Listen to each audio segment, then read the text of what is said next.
నమస్తే, welcome to JM6 TV. ఈరోజు ముఖ్యాంశాలు.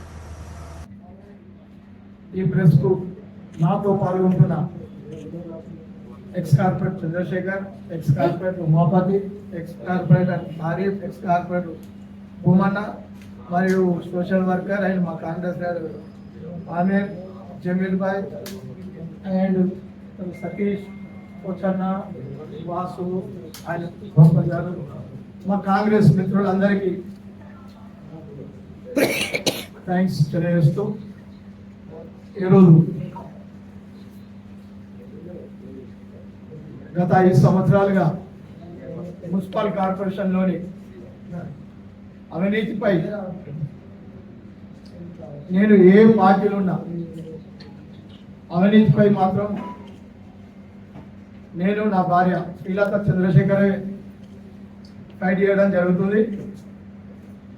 రీసెంట్లీ పార్లమెంట్ ఎలక్షన్లో నేను కాంగ్రెస్ పార్టీలో జాయిన్ కావడం అయింది. మా మంత్రి గారి సమక్షంలో మరియు ఇద్దరు మంత్రుల సమక్షంలో. అప్పటి నుంచి నాకు కొంచెం మా లోకల్ మంత్రి గారు ఏం చేసిండంటే అవినీతి మీద పోరాడమని సలహా ఇవ్వడం జరిగింది. అప్పటి నుంచి ఇంకా సీరియస్గా పోరాడడం జరిగింది. ఈ 5 సంవత్సరాల్లో మున్సిపల్ కార్పొరేషన్లోని లేకుండా నడుతుంది కదా, మున్సిపల్ కార్పొరేషన్లోని ప్రతి అవినీతిపై ఇప్పుడు 1-2 చెప్తేనేమో ఏమన్నా 2-3 హైలైట్స్ ఉంటాయి. ప్రతి సెక్షన్లో అవినీతి, అభివృద్ధి కూడా అవినీతి. జంక్షన్లు అయితేంది, శ్రమిక మార్కెట్లు అయితేంది, సిమెంట్ రోడ్లు అయితేంది, ఇంకా టౌన్ ప్లానింగ్, ఇంజనీరింగ్ విభాగం, రెవెన్యూ విభాగం నుంచి కూడా అవినీతిపై పోరాటం జరిగింది. నాతో సహా మా మిత్రులు కూడా అందరూ నాకు సహకరించినందుకు వాళ్ళకు శుభాకాంక్షలు తెలియజేస్తూ ఈరోజు ఒకే ఒక్కరితోటి మున్సిపల్ కార్పొరేషన్ శని పుట్టింది. అతనికి మంచి అవినీతి ఆనకుండా బిరుదు కూడా ఇవ్వడమైంది మా మాజీ మేయర్ సునీల్ రావు గారికి. ఈరోజు కుంభమేళ నుంచి పవిత్రమైన గంగ నీరు తీసుకొచ్చి మున్సిపల్ కార్పొరేషన్ శుద్ధి చేసిన తర్వాతనే ఈరోజు ప్రెస్ మీట్ పెట్టడం జరుగుతుంది. రేపటి నుంచి అంటే ఈ రోజు నుంచి కరీంనగర్ పట్టణ ప్రజలు ఊపిరి పీల్చుకుంటారు. ఎందుకంటే మీరందరూ ట్యాక్సీలు చూసారు, ఇంటి ట్యాక్సీలు. ముఖ్యంగా ఇక్కడ రెగ్యులర్గా వచ్చే మున్సిపల్ ప్రెస్ మిత్రులకు తెలుసు ఏమేమి ట్యాక్సీలు ఉంటాయి. ఇంటి ట్యాక్సీ ఉంటుంది, నల్ల బిల్లు ట్యాక్సీ ఉంటుంది. కానీ మాజీ మేయర్ సునీల్ రావు ఎప్పుడైతే ప్రమాణ స్వీకారం చేసిండో ఎం ట్యాక్స్ అని పెట్టుకున్నాడు. ఎం ట్యాక్స్, మేయర్ ట్యాక్స్ అంటే ప్రతిదీ ఆయన దగ్గర ట్యాక్సీ కట్టిన తర్వాతనే మున్సిపల్ వేరే ట్యాక్సీ కట్టాలి. అది ఏదైనా సరే అది ఆయనకే సాధ్యం. అతను ఒక ప్రైవేట్ సైన్యాన్ని పెట్టుకున్నాడు, 2-3 డిఆర్ఎస్ బండ్లు పెట్టుకున్నాడు. అలా పని రోజు తిరుగుతూనే ఉండాలి. వాళ్ళు ఉత్తరం, వాళ్ళు నార్త్, వాళ్ళు సౌత్, వాళ్ళు ఈస్ట్, దక్షిణం, పడమర రోజు తిరుగుతూనే ఉండాలి కలెక్షన్లకు. ఎవరు బిల్డింగ్ కట్టినా, ఎవరు అపార్ట్మెంట్లు కట్టినా ఫస్ట్ ఎం ట్యాక్స్ కట్టాలి అని వాళ్ళకి చెప్పడం జరిగింది. ఈ 5 సంవత్సరాలు ఏం ట్యాక్స్ నైనా బతికేది. ఇప్పటి వరకు నాకు తెలిసి ఏం చైర్మన్, ఏ మేయర్ అని రికార్డ్ అయినాక వచ్చింది ఎం ట్యాక్స్. ఇక అందులో ఇప్పుడు ఆయన ఏం చెప్తుండే ఈరోజు ఇప్పుడే మిత్రులు చెప్పిన వార్త ఏంటంటే స్మార్ట్ సిటీ మీద అవినీతి జరిగిందని ఆయననే పోయి కలెక్టర్కు ఫిర్యాదు చేసిండట. ఏమంటారు, దొంగ దోచుకున్నట్టు 5 సంవత్సరాలు ఆయన చేతుల్లో పరిపాలన ఉన్నది. 5 సంవత్సరాలు ఆయనే నడిపాడు. ఇప్పుడు ఏమంటాడు, స్మార్ట్ సిటీ మీద అవినీతి జరిగిందంట. మరి పడదాకా పేపర్లు దుమ్మెత్తి పోసినాయి. మరి ఏ రోజు కూడా జవాబు ఇవ్వలే. స్మార్ట్ సిటీ మీద నేను విచారణ చేపడుతున్నాను. మరి అప్పుడు కలెక్టర్కి ఇవ్వచ్చు కదా నువ్వే, అప్పుడే కమిషనర్ చెప్పచ్చు కదా విచారణ జరిగిందని. ఎన్ని ఎంత ఫ్రాడ్ జరగలేదు మీకు తెలియదా? జంక్షన్లో దోపిడీ స్టార్ట్ చేసినావు. ప్రతి జంక్షన్కు 30 లక్షల నుంచి 40 లక్షల కన్నా ఎక్కువ కాదు ఏ జంక్షన్కైనా. పోనీ ఇందిరాగాంధీ జంక్షన్ చూద్దాం, 50 లక్షలు అవుతుంది. దాన్ని ఏం చేసి ఎస్టిమేట్లు వెచ్చుకోవడం వేరు. మళ్ళా అంటే స్మార్ట్గా దోపిడీ. ఇప్పుడు స్వర్గీయ ఇందిరాగాంధీ స్టాచ్యూ మీద రింగ్ ఉంటుంది. ఆ రింగుకు ఎక్స్ట్రా 45 లక్షలు పెట్టారు. అదే 45 లక్షలు ఇస్తే నేను బంగారు పూత ఊపుతా దానికి. అట్టి స్టీల్ది కాదు, బంగారు పూతతో కూడా ఊసుకోవచ్చు. అంటే వీళ్ళు ఏం ఆలోచించారంటే డ్రైన్లు, స్మార్ట్ సిటీ మీద డ్రైన్లు, సీసీ రోడ్ల మీద పోతే అవినీతి తొందరగా బయటపడుతుంది, లెక్కలు తొందరగా తెలుస్తాయని ఏం చేశారు, బిఫోర్ ప్లాన్ ఏం చేశారు, సమకృత మార్కెట్లు, పార్కులు, జంక్షన్ల మీద పెడితే పబ్లిక్ తెలివే అనుకున్నారు. కానీ మీరు మైండ్ నేనే మేధాం అనుకుంటున్నాను. పబ్లిక్ మీ అందరికన్నా చాలా మేధాం. ఒక్కొక్క జంక్షన్లో ఎంతో దోచుకున్నారు, సమకృత మార్కెట్లు ఎంతో దోచుకున్నారు, పార్కులలో ఎంతో దోచుకున్నారు, ఎంత బిల్లులు పెట్టుకున్నారు. ఇప్పటికీ మేము మొదటి నుంచి కొట్లాడుతున్నాం కిసాన్ సమకృత మార్కెట్ మీద. అలా గుట్టనే లేదు, ఆల్రెడీ చెప్పడం జరిగింది. అలా గుట్టు ఉంది, 8 లక్షల బిల్లు పెట్టుకొని సప్పుకొని వెళ్ళిపోయింది. ఎంబీ బుక్ అడిగినాం, ఎంబీ బుక్ మున్సిపల్ 155 బుక్ మా దగ్గర లేదని రాసిచ్చింది. వెంటనే 2 రోజులకు ఏం చేయాలో తోచక మాజీ మేయర్ ఏం చేసాడు, కాంట్రాక్టర్ తోటి 1 టౌన్లో పోలీస్ స్టేషన్లో కంప్లైంట్ ఇచ్చాడు, మా బుక్ పోయిందని. ఇది మున్సిపల్ పరిస్థితి. ఆయన పరిపాలన అట్లా చేసాడు. ఇక లాస్ట్కు ఆ చికెన్ టేబుల్ ముడిడు వరే, చికెన్ టేబుల్ ఉంటాయి కదా, chicken table wastage chicken table ఉంటాయి కదా, అవి టెండర్ పిలిచాడు. వాళ్ళు కూడా పాపం అతను టెండర్ వేసుకొని 40 లక్షలు తీసుకొని టెండర్ వేసుకున్నాడు. ఆయనను భయపెట్టించి సగం నీకు సగం నాకని అందులో కూడా దోసుకుపోయాడు. ఇంకో విషయం చెప్తే పాయకాయన ముడిడు వరే, పాయకాయన టెండర్లో కూడా సప్పుతాడు. లాస్ట్ స్క్రాప్, ఇనుప స్క్రాప్ ఉంటుంది కదా, 30 రూపాయల కిలో బయట ఉంటే 15 రూపాయల కొద్ది మన 4 లారీలు 5 లారీలు అమ్ముకున్నారు. అది కూడా మన బయట పడి. ఇక ఈయన నీతి చెప్తాడు పబ్లిక్. అస్సలు విషయం చెప్పన్నా, ఇదే సునీల్ రావు గారు మీరు మొన్న బీజేపీలో జాయిన్ అయ్యారు. బండి సంజయ్ కుమార్ ఎంపీ అయినప్పుడు అతనే స్మార్ట్ సిటీలో అవినీతి జరిగిందని సెంట్రల్లో కంప్లైంట్ ఇచ్చిండా? ఇది అందరి దగ్గర తెలుసు. మరి ఇప్పుడు నువ్వు బీజేపీలో కదా, నువ్వే అడుగు. సంజయ్ అన్న కంప్లైంట్ ఇచ్చిన లేదా? అవినీతి జరిగిందని సంజయ్ అన్న చెప్తుండు, అవినీతి జరిగిందని మాజీ మేయర్ చెప్తుండు, అవినీతి జరిగిందని కమలాకర్ అన్న చెప్తుండు, ఎమ్మెల్యే అవినీతి జరిగింది, మా మంత్రి చెప్తుండు, అవినీతి జరిగింది, అందరూ చెప్తున్నాడు. మరి నువ్వు కూడా ఇప్పుడు అవినీతి జరిగింది అంటే పబ్లిక్ ఎవరు చెప్పాలి? పబ్లిక్ ఎవరు చెప్పాలి? దీన్ని కలెక్టర్ గారు చాలా సీరియస్ దృష్టికి తీసుకుపోయి, నేను ఒకటే కోరుతున్నా బండి సంజయ్ అన్న స్మార్ట్ సిటీ నిధులు కదా, స్మార్ట్ సిటీ మీద విచారణ మీరే చెప్పాలి, అది నీదే బాధ్యత. అసలు స్మార్ట్ సిటీ అవినీతి జరిగిందా లేదని కరీంనగర్ ప్రజలకు తెలుపవలసిన విషయం సంజయ్ కుమార్ మీదే ఉన్నది. ఇక అవుట్ సోర్సింగ్, అసలు మున్సిపల్ కార్పొరేషన్ అవుట్ సోర్సింగ్ ఎంత ఉంటుందండి? ఆల్రెడీ పెట్టుకుంటే వస్తారు. ఈయన వచ్చిన తర్వాత కూడా ఈయన సొంతంగా 50-60 మంది అవుట్ సోర్సింగ్, ఒక్కొక్క అవుట్ సోర్సింగ్ ఎంప్లాయీ దగ్గర 2 లక్షల రూపాయలు తీసుకున్నారు.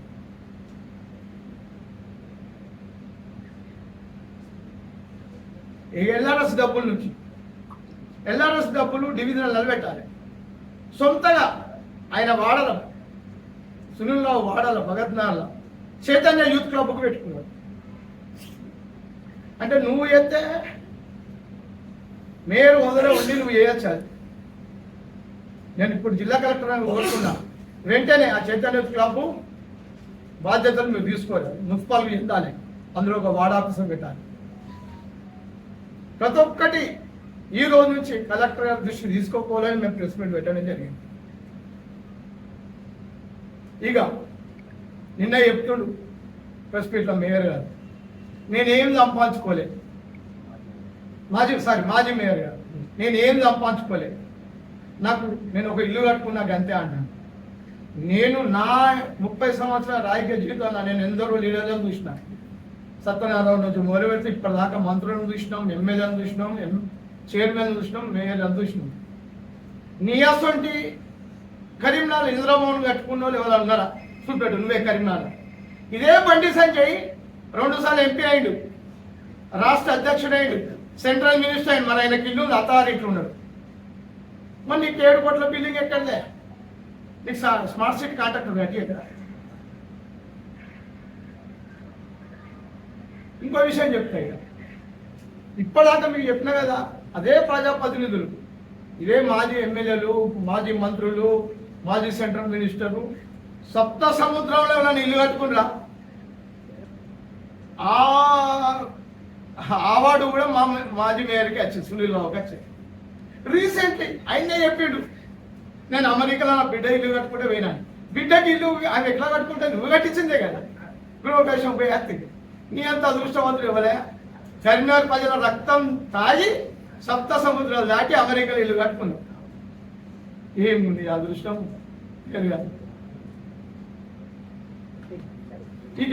మీకు ఇంకా సంజయ్ అన్న గురించి తెలియదు. మాజీ మేయర్ గారు సంజయ్ అన్న బావిలో దుంకిన వాళ్ళు ఇప్పటిదాకా లోతు చూలే. దరిలు దాకా వచ్చిరు అన్న. నేను కూడా ఉన్నా. నువ్వు లోతు చూడకు. నువ్వు అనుకుంటున్నావు నేను మేధావిని, మంచి కాంగ్రెస్ లీడరు, బీఆర్ఎస్ లీడరు గూడి కట్టి కొట్టినా అనుకుంటున్నావు. అందరు వేరే, బండి సంజయ్ వేరే, సునీల్ రావు నువ్వు కూడా ఏం చేయలేవు. దరిలు తాకి ఈ ప్రెస్ మిత్రులతో 6 నెలలకు శిక్ష చేయకపోతే ఛాలెంజ్ చెప్తున్నా, మార్షల్ ఛాలెంజ్. 6 నెలలు బయటకు వస్తావు, ఇదే శిక్ష చేస్తావు ప్రెస్ మిత్రులతో బయట. సంజయ్ అన్న తట్టుకుని నీతో కాదు. నువ్వు అనుకుంటావు నువ్వే మీద, నీకన్నా మేధావేనే. ఆయన లోతు దొరుకు మీతో కాదు. ఇక ఇంకో విషయం కూడా చెప్తాం మీకు. సంజయ్ అన్న అభిమానులకు, బీజేపీ కార్యకర్తలకు బాగా సాయం చేసిండు, బాగా హెల్ప్ చేసిండు. ఎట్లా చెప్పన్నా, ఈ అవినీతి ఆగకుండా మాజీ మేయర్కు అట్టి కనుగనే కప్పాడు. ఆలింగనం చేసుకోలే. ఆయన కూడా తెలుసు ఈ అవినీతిని ఆలింగనం చేసుకోమని. అవినీతిని ఆలింగనం చేసుకోడు. సంజయ్ ఎక్కడ పెట్టాలో అక్కడనే పెడతాడు. నిన్ను ఆలింగనం చేసుకొని ఉన్నది. నువ్వేమో అంటున్నావు, నువ్వే మీద అంటున్నావు. శ్రీరావు గారు నీ చరిత్ర వచ్చింది బయటికి. నేను చెప్తున్నాగా 7 hills అని. 7 hills పద్మనాయక హాస్టల్ అనేది ఒక కులాన్ని కించపరచద్దని పద్మనాయక హాస్టల్ చెప్తలేను. 7 hills అని పెడుతున్నా. 7 hills టు డోర్నకల్ నుంచి ఫైల్ తెచ్చిన. అతి త్వరలో ఫైల్స్ రిలీజ్ చేస్తా. ఇలా మున్సిపల్ సబ్జెక్ట్ కాబట్టి నేను ఆ ఫైల్స్ పెడతలేను. వితిన్ 1 week లో డైరెక్ట్ నువ్వు చేసిన స్టోరీ డోర్నకల్ నుంచి ఫైల్ తెచ్చిన స్టోరీ బయట పెడతా. ఓన్లీ ఒకటే రోజు press meet, Dornakal press meet పెడతా. ఆ ఫైల్స్ రిలీజ్ చేస్తా. నువ్వు గుర్తుంచుకో, నీతోటి ఏం కాదు. నేను చెప్తున్నాగా, నీకు అదే స్మార్ట్ సిటీ నిధులతో నువ్వు డెవలప్ చేస్తున్నట్టున్నావు కదా. ఏమంటుంది నిన్న కరీంనగర్ డెవలప్ చేసుకున్నా, 24 గంటల నీళ్లు అంటాను. ఒక్కసారి అంబేద్కర్ ట్యాంక్ అడిగా 14 వార్డులు ఉన్నాయి. రోజు పొద్దున అంబేద్కర్ ట్యాంక్ లో ఇక్కడ ఈనాడు అంజేస్తున్నాడు కదా, ఇక్కడ గ్రూప్లు ఉంటాడు. రోజు మెసేజ్ వస్తుంది, సార్ ఇలా లేట్ రాదు నీళ్ళు, రేపు నాలుగు. ఈయన 24 hours నీళ్ళు ఇస్తుండాలి. బ్రహ్మాండ రోల్డ్ అట. రోల్డ్ ఏడు మీద మీటర్ లోపల రా మేము చూపిస్తా. ఇది మీద చేసుకుంటే అయిపోతుందా? స్మార్ట్ సిటీ నిధులు నువ్వు పక్కకు మళ్ళించినావు. నువ్వు రేపటిలో 20 గుంటల ప్లాట్ భూమి కొనుక్కున్నావు, అక్కడికి తీసుకుపోయినావు రోడ్డు. కానీ మా దగ్గరికి అయితే రాలేదు రోడ్డు. ఇప్పుడు పెద్ద ట్రైన్లు ఉన్నాయండి, స్లామ్ వాటర్స్ ఉన్నాయి. వర్షాకాలము ఎక్కడి నుంచి స్టార్ట్ అవుతుంది? ఎస్బిహెచ్ కాలనీ నుంచి స్టార్ట్ అయితే మా దగ్గర నుంచి బొమ్మకాలికి పోతుంది. అంత పెద్ద ట్రైన్ మరి స్మార్ట్ సిటీలో పెట్టరాలేదా? అంటే మేము ట్యాక్సీ కడతలేమా? మేము నల్ల బిల్లు కడతలేమా? మా అటున్న కాలనీ కడతలేమా? అది పెట్టరాదు. జనరల్ ఫండ్ లో పిలిచినా ఎవడు వస్తలే అంటే జనరల్ ఫండ్ నీ దగ్గర డబ్బే ఉందని ఎవడు వస్తాడు?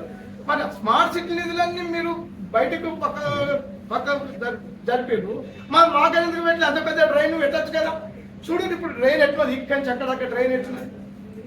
అంటే నీ దిక్కు నీ దగ్గర ఎక్కడైతే ప్లాట్లు కొనుక్కో అక్కడికైతే మలుచుకోవచ్చు.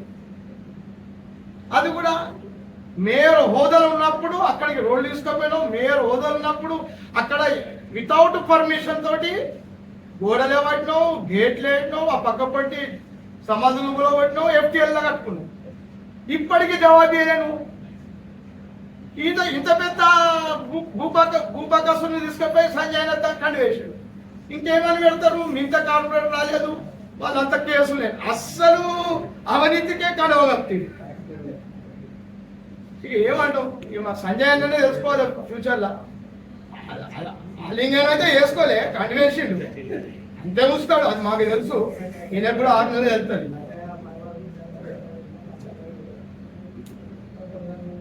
ఇంకో విషయం చెప్తున్నాను రస్మిత్లో, మేము లాస్ట్ టైం బీఆర్ఎస్ ఉన్నప్పుడే నేను బీఆర్ఎస్కు నన్ను పిలిచి నాకు వర్క్ ఇస్తాంటేనే పోయినాను. ఓన్లీ వర్క్ల కోసం పోయినాను. అప్పుడు కూడా ఆపాడు, ప్రతి వర్క్ టెండర్ అయినా కూడా ఆపాడు. నేను అప్పుడున్న మంత్రి ఎమ్మెల్యే గారి దృష్టికి తీసుకుపోయినా, అప్పుడు వినోద్ కుమార్ దృష్టికి తీసుకుపోయినా, అప్పుడు కేటీఆర్ దృష్టికి తీసుకుపోయినా. అప్పుడు మంత్రి గారు ఏమన్నారు? నేనేమన్నా ఒకరోజు ప్రెస్ పెడితే అద్దు మార్షల్ అట్టిగా పార్టీ బదనామీ అయితే తీసుకున్నాను. ఎమ్మెల్యే గారు అప్పుడు చెప్పబోతేనా ఈయన బట్టలు అప్పుడైపోతుంది. ఇప్పటికైనా చెప్తున్నా, నిన్ను జైలు పంపడం మాత్రం ఖచ్చితంగా ఖాయం. నువ్వు గత ఈ 1 నెల 2 నెలలప్పుడు నువ్వు జైలుకి వెళ్తావు. నీవు కుంభకోణాలన్నీ ప్రకటించినావు, నీ అన్ని విచారణకు పంపించినాం, విజిలెన్స్ విచారణకు పంపినాం, అన్నిటిని పంపినాం. ముఖ్యంగా నీ ఆస్తులుగా పంపినాం. నువ్వు మేయర్ కానప్పుడు నీ ఆస్తి ఎంత? ఇవాళ నీ ఆస్తి ఎంత? 7 కోట్ల బిల్డింగు, అమెరికాలో బిల్డింగు, ఇంత సంపాదన ఎట్లా వచ్చింది? ప్రజల సొమ్మే కదా.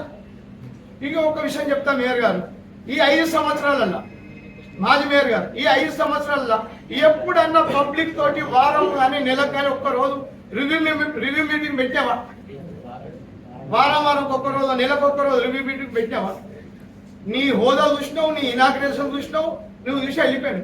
ఇంతెందుకంటావు? ఒక్క కార్పొరేటర్ నీ కార్లో కూర్చోబెట్టుకున్నావా? అది ఏంది? నువ్వు మేయర్ ఒక్క కార్పొరేటర్ నీ కార్లో కూర్చోబెట్టుకున్నావా? నీతో తిరిగిన కార్పొరేటర్లకు తెలియలేదు, నీకు తెలియలేదు. నువ్వు ఎట్లా యూజ్ చేసుకున్నావు? ఈ 5 సంవత్సరాలు కాదు, నేను చూస్తున్నా, నేను 20 సంవత్సరాలు చూస్తున్నా. మేము ఏ రోజు ఒక్క కార్పొరేటర్ కానీ ప్రజావాణి పోయి కాంప్లైంట్ చేయలేదు, కలెక్టర్ని కలవాలి. ఈ 5 సంవత్సరాలు క్యూ కట్టిరు కదా. ప్రజావాణి ఎప్పుడు సోమరా నడు కార్పొరేటర్ ఓడు కాంప్లైంట్ ఇచ్చు, కార్పొరేటర్ కూడా కాంప్లైంట్. ఇంకా ప్రజావాణి పోవడము, కలెక్టర్ కాంప్లైంట్ ఇచ్చడం కాకుండా కోర్టు కూడా పోవాల్సి వచ్చింది నీ పరిపాలన. ఇంత మంచి పరిపాలించిన మేయర్ గారు, మొత్తానికి నువ్వు గ్రేట్. థ్యాంక్ యూ మాజీ మేయర్ గారు, నీకు వీడుకోలు పలుకు.